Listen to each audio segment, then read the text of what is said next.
नमस्कार, path prism के platform पर आप सभी का स्वागत है।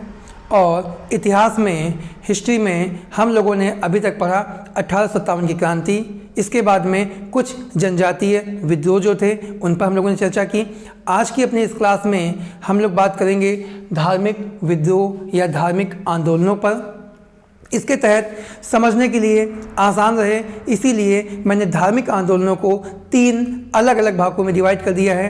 पहले हम लोग बात करेंगे हिंदू धर्म से संबंधित सन्यासी विद्रोह की, फिर हम लोग बात करेंगे मुस्लिम धर्म से संबंधित पागलपंथी, फरायजी और वहाबी आंदोलनों के बारे में, फिर अंत में हम लोग बात करेंगे सिख धर्म से संबंधित कूका विद्रोह या कूका आंदोलन की।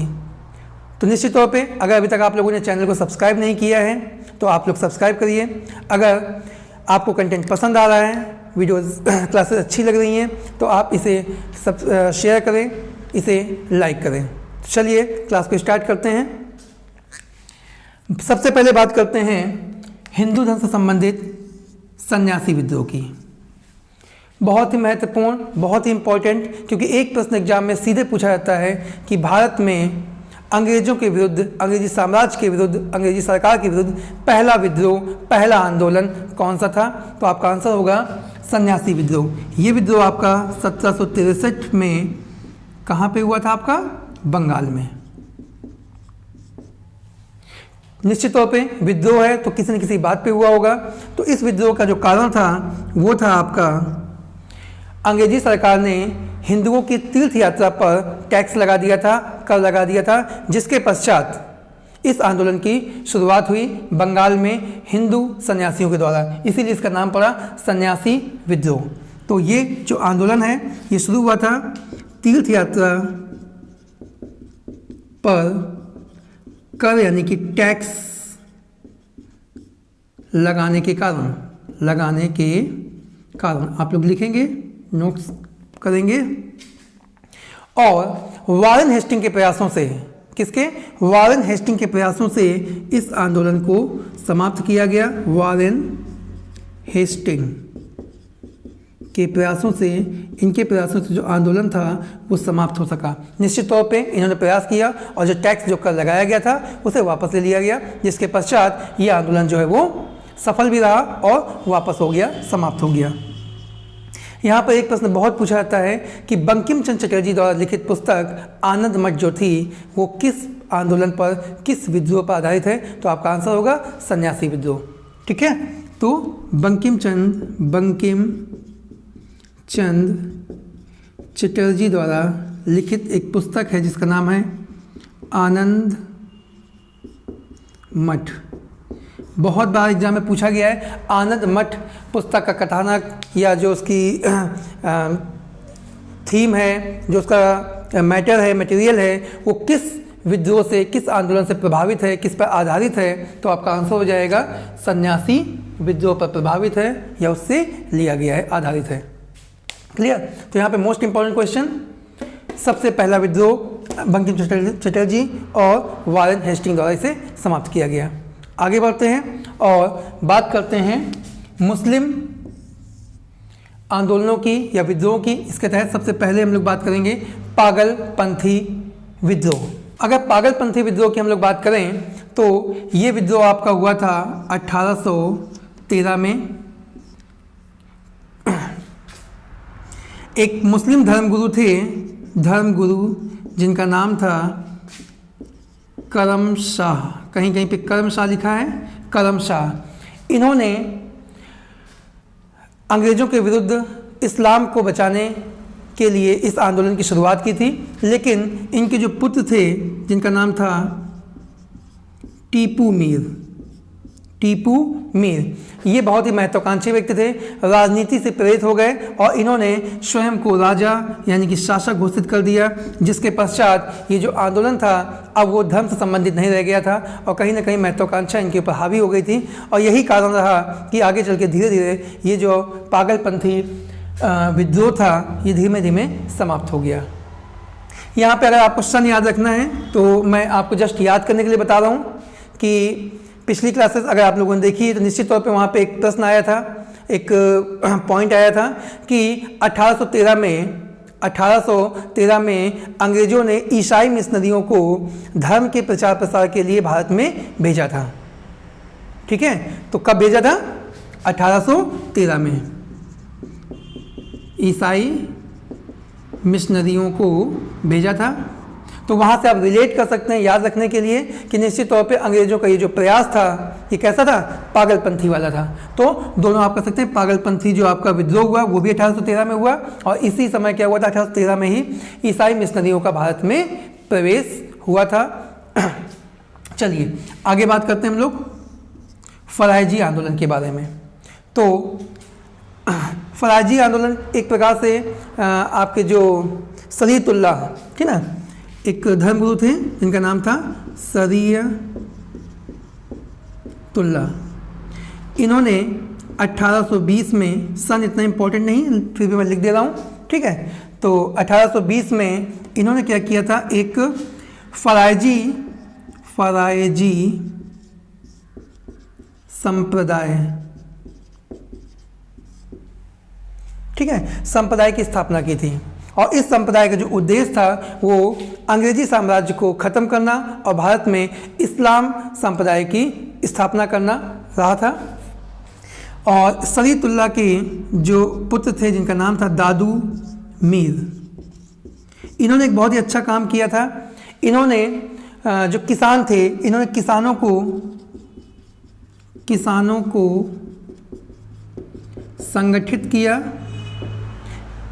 ठीक है। इसीलिए बहुत ही फेमस है आपके दादू मीर, क्योंकि इन्होंने जमींदारों के विरुद्ध किसानों को संगठित किया था। निश्चित तौर पे उस समय जो जमींदार थे वो क्या कर रहे थे? जबरन अत्याचार करके किसानों से ऊंची लगान वसूल रहे थे।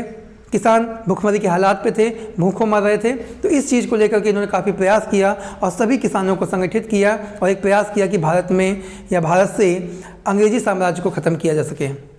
चलिए आगे हम लोग बात कर लेते हैं वहाबी आंदोलन की।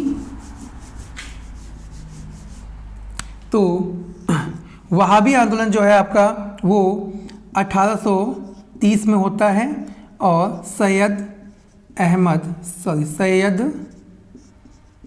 अहमद जो थे इसके प्रमुख नेता थे, इनके नेतृत्व में शुरुआत होती है। हाँ, एक क्वेश्चन बहुत पूछता है कि विशुद्ध रूप से मुस्लिम आंदोलन कौन सा था? तो आपका आंसर होगा वहाबी आंदोलन। ये पूर्णतया एक प्रकार से मुस्लिम आंदोलन था। इसका उद्देश्य क्या था? इसका उद्देश्य था भारत में पूर्ण रूप से इस्लाम की स्थापना करना, अंग्रेजों को भगाना, ठीक है। तो ये था आपका 1813 में, और ये आंदोलन का जो केंद्र बिंदु रहा वो था आपका पटना। कई बार प्रश्न जो है एग्जाम में पूछा गया है, पटना इसका केंद्र बिंदु रहा। और इन्होंने यानी कि सर सैयद अहमद खान ने एक काम और किया था कि अंग्रेजों के साथ साथ सिखों के विरुद्ध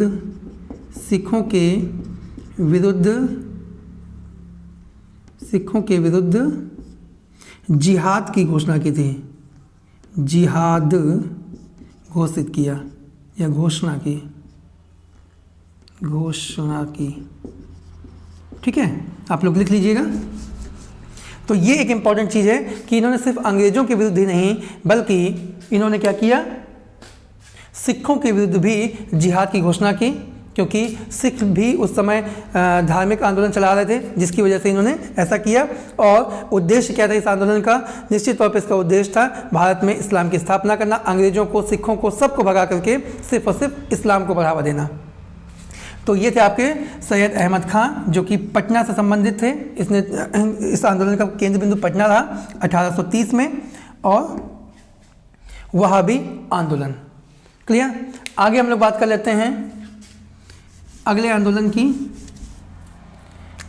जिसका नाम है कूका आंदोलन। निश्चित तौर पे सिख धर्म से संबंधित कूका आंदोलन जो था, ये आपका कूका आंदोलन 1840 में हुआ और इसका जो केंद्र बिंदु था वो था पंजाब। इंपॉर्टेंट है, कई बार प्रश्न पूछा गया है, एसएससी वगैरह में कई बार प्रश्न आया है, विभिन्न एग्जाम्स में आया है, यूपीपीएससी में भी आया हुआ है, ठीक है।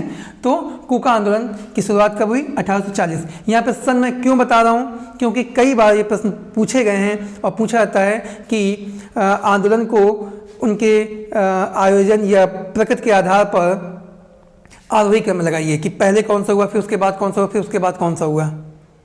ठीक है, तो इसलिए यहाँ पे सन थोड़ा सा याद रखना आपके लिए ज़रूरी हो जाता है, महत्वपूर्ण हो जाता है। तो ये आपका 1840 में पंजाब इसका केंद्र बिंदु था और इसके जो प्रमुख नेता थे वो थे आपके भगत जवाहर मल। भगत जवाहर मल के नेतृत्व में ये कूका आंदोलन जो है ये शुरू होता है। उद्देश्य की अगर हम लोग बात करें तो इसका उद्देश्य था सिख धर्म में जो भी बुराइयां थीं, जो भी कुरीतियां थीं, उनको समाप्त करना, उनको दूर करना। आगे चल के जो इनके उत्तराधिकारी होते हैं भगत जवाहर मल के, जिनका नाम था, आगे चल के जो इनके उत्तराधिकारी होते हैं भगत जवाहर मल के, जिनका नाम था राम सिंह कूका। राम सिंह कूका ये महत्वाकांक्षी व्यक्ति थे और इन्होंने एक प्रयास किया कि पंजाब से अंग्रेज़ों को भगाया जाए, अंग्रेज़ों को खदेड़ा जाए और वहाँ पर सिख संप्रदाय यानी कि सिख जो प्रवृत्ति है या जो धर्म है उसका प्रचार प्रसार किया जाए, उसके कब्जे में लिया जाए राम सिंह कूका। ठीक है, लेकिन ऐसा हो नहीं पाया। एक बहुत ही फेमस युद्ध आपका होता है 1849 में। आप लोग नीचे कमेंट बॉक्स में बताएं कौन सा युद्ध था। इसका नाम है चिलियान वाला युद्ध। और ये युद्ध जो है, इस युद्ध में अंग्रेज विजयी रहे और इसके पश्चात पूरे पंजाब पर अंग्रेजों का कब्जा हो गया। बेहद ही निर्णायक, बहुत ही महत्वपूर्ण, कई बार प्रश्न पूछा गया है। चिलियान वाला युद्ध का संबंध किससे है, कब हुआ, तो 1849 में हुआ और इस युद्ध के पश्चात अंग्रेज विजयी रहे और पूरे पंजाब में अंग्रेजों का कब्जा हो गया। तो आज की क्लास में हम लोगों ने बात की धार्मिक आंदोलनों की।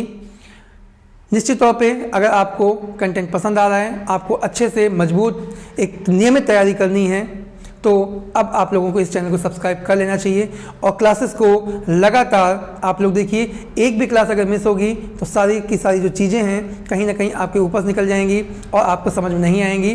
तो सभी क्लासेस को देखिए, यानी कि ये जो इतिहास में, हिस्ट्री में सीरीज़ शुरू हुई है जिसमें हमने 1857 क्रांति, इसके बाद जनजातीय क्रांति, इसके बाद में धार्मिक क्रांतियाँ, ये सारी चीज़ें कराई हुई हैं।